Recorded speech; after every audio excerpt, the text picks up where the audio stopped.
পুরুষ ও নারীদের সুন্নতি পোশাক সম্পর্কে দয়া করে বলবেন। পুরুষ এবং নারীদের সুন্নতি পোশাক কোনটাকে বলা হয়?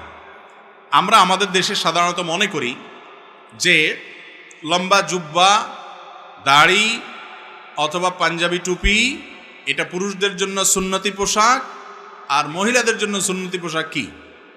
থ্রি পিস, ওড়না, এরকম এগুলোকে আমরা সুন্নতি পোশাক মনে করি। মূলত পোশাকের ক্ষেত্রে কোরআন এবং হাদিসের মৌলিক নির্দেশনা আছে, সেই নির্দেশনাগুলো মানাই হলো আমাদের কর্তব্য। যেমন পুরুষের জন্য কোরআন এবং হাদিস পোশাকের ক্ষেত্রে যে নীতিমালা দিয়েছে তার প্রথম হলো পুরুষ নারীর সাথে মিল হয়, নারীর পোশাকের সাথে খাপ খায়, সাদৃশ্য হয়, দেখতে একই রকম লাগে, সেই স্টাইল বেশভূষা ধারণ করবে না। একই কথা নারীর ক্ষেত্রেও প্রযোজ্য। নারী পোশাক পরার ক্ষেত্রে পুরুষের মতো পোশাক পরবে না।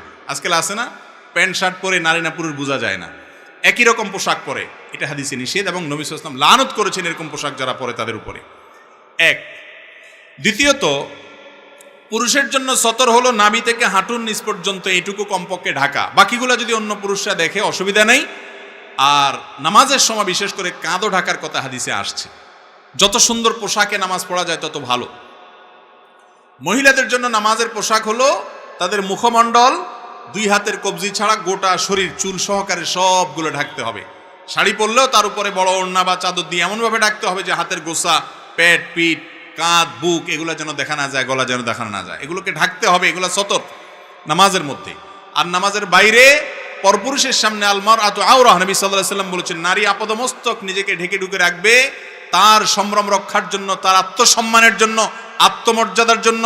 তাকে নিয়ে কেউ বাজে চিন্তা করবে, তাকে নিয়ে কেউ মনে মনে কুকল্পনা করবে, সেই সুযোগ দিবে না একজন সম্ভ্রান্ত মুসলমান নারী।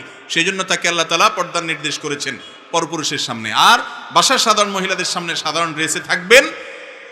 এর বাইরে তৃতীয় যে নির্দেশনা আছে সেটা হলো অমুসলিম এবং কাফেরদের ধর্মীয় কোনো নিদর্শন বহন করে এমন কোনো পোশাক পরবে না।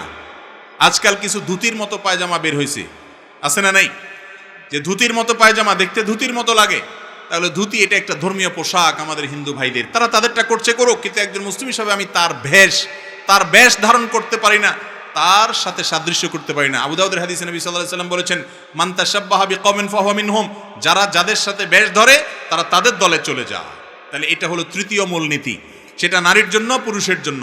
অমুসলিম, কাফের, ফাসিক এমন এক মডেলের বেশভূষা ধরলেন, সে মডেল যেরকম ক্যাপ পরে আপনি এরকম ক্যাপ পরলেন, তার ভিতর আল্লাহর ভয় নাই, সে ফাসিক। তাহলে সেক্ষেত্রে আপনি পোশাকের ক্ষেত্রে শরিয়ার নীতিমালা লঙ্ঘন করলেন। আপনি মুত্তাকিদের লেবাস পরবেন, নেককাররা সাধারণত যে পোশাক পরে সে পোশাক পরবেন। পাঞ্জাবির ক্ষেত্রে আপনি জুব্বা পরেন অথবা ফাঁড়া পরেন। বাংলাদেশের মানুষের ঐতিহ্যের পোশাক হলো মূলত পাঞ্জাবি আর লুঙ্গি। পাঞ্জাবি আর কিরে ভাই, এই ঐতিহ্য ধরে রাখছে হুজুররা সবচাইতে বেশি। লুঙ্গি হুজুররা তুলনামূলক সবচাইতে বেশি পরে, ঠিক না বেঠিক? মাস্টাররা লুঙ্গি কম পরে, হুজুররা একটু বেশি পরে, অথচ লুঙ্গিটা হলো আমাদের দেশের ঐতিহ্য। প্যান্ট এটা তো আমাদের দেশের ঐতিহ্য না, ঠিক না বেঠিক? আমাদের যত জাতীয় নেতা ছিলেন তারা দেখেন বেশিরভাগই লুঙ্গি আর পায়জামা পরতেন, ঠিক না বেঠিক? এবং এটা আমাদের দেশের আবহমানকাল থেকে চলে আসা পুরুষদের এই পোশাক, কিন্তু এখন এটা পড়তে আমাদের লজ্জা হয়। আমাদের যুবকরা তো বাইরে বাসায়ও লুঙ্গি আজকাল পড়তে চায় না। শহরের যুবকরা তো 3/4 প্যান্ট ছাড়া আর কিছু বুঝে না, চুঙ্গা পড়তে জানে শুধুমাত্র, লুঙ্গি পড়তে জানে না। কি স্বাধীনতা লুঙ্গিতে আছে, এটা যদি জানতো তাহলে সবাই লুঙ্গি ধরতো। যাই হোক, তো লুঙ্গি আর প্যান্ট কথা না, প্যান্ট যদি কোনো যুবক পরেন সেটা যদি ঢিলা ঢালা হয়, সেটা যদি পর্দা মানে পোশাকের যে নীতিমালা আছে এটা লঙ্ঘন না হয়, কোনো অসুবিধা নেই। আপনি এমন টাইট পোশাক যদি পরেন তাতে আপনার শরীরের অঙ্গ প্রত্যঙ্গ বুঝে আসে, সতরের যে অংশগুলো সেগুলো প্রকাশিত হয়ে যায়, স্পষ্ট হয়ে যায়, বোঝা যায়, তাহলে সেটা জায়েজ নাই।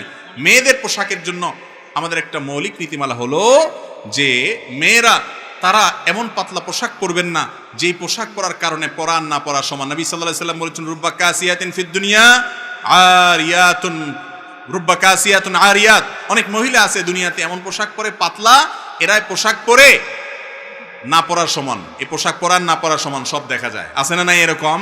এই পোশাক কিনা জায়েজ নাই, বিশেষ করে বাহিরে পরার জন্য, চলার জন্য। পুরুষরা এগুলা কিনবেন না, মহিলারা এগুলা পরবেন না।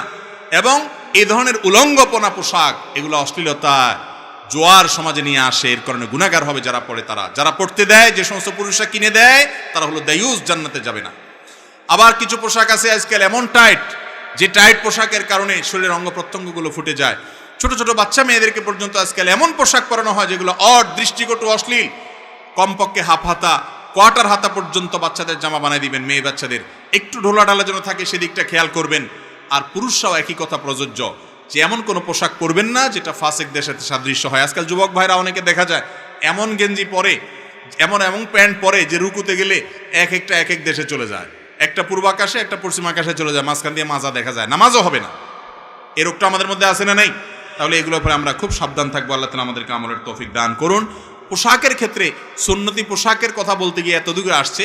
পোশাকের ক্ষেত্রে শরীয়তের যে ড্রেস কোড আছে সেটা খেয়াল করবেন। পুরুষ টাকনুর নিচে পোশাক পরবেন না, বিশেষ করে প্যান্ট, লুঙ্গি, চাদর, জুব্বা এগুলো টাকনুর নিচে যেন না যায়।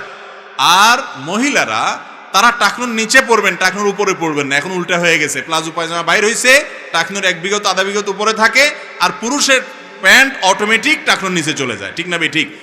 রাসূল সাল্লাল্লাহু আলাইহি সাল্লাম যেটা নিষেধ করছেন, ইবলিস ওইটা আমাদেরকে দিয়ে বেশি করায়, কারণ সে জানে আমরা রাসূল সাল্লাল্লাহু আলাইহি সাল্লামের কথা শুনলে জান্নাতে চলে যাব। এই জন্য তার সাথে সংগ্রাম করতে হবে। পুরুষ টাকনুর নিচে পোশাক পরবেন না। ম্যাক্সিমাম যুবক এবং পুরুষরা টাকনুর নিচে পোশাক পরেন। নবী সাল্লাল্লাহু আলাইহি সাল্লাম বলেছেন, যারা এরকম পোশাক পরে তারা জাহান্নামে যাবে, তাদের ওই অংশ জাহান্নামে যাবে। এই জন্য পোশাকের ক্ষেত্রে এই সমস্ত ড্রেস কোডগুলো আমরা মাথায় রাখবো। এগুলো মাথায় রেখে যদি চলেন, ইনশাআল্লাহ আপনার পোশাক পরা জায়েজ হবে। এক্ষেত্রে নবী করিম সাল্লাল্লাহু আলাইহি সাল্লাম, সাহাবায়ে কেরাম তাদের থেকে টুপি পরার বিষয়টা সাবেত আছে, প্রমাণিত আছে। কিন্তু টুপি পরলে আলাদা সওয়াব হবে কিনা, এর আলাদা কোনো ফজিলতের কথা আসছে বলে আমার জানা নাই। তবে পড়ছেন তারা, তাদের মহব্বত, রাসূল সাল্লাল্লাহু আলাইহি ওয়াসাল্লামের মহব্বতে পড়লে এটা সওয়াব হবে অবশ্যই, এর বেশি কিছু না।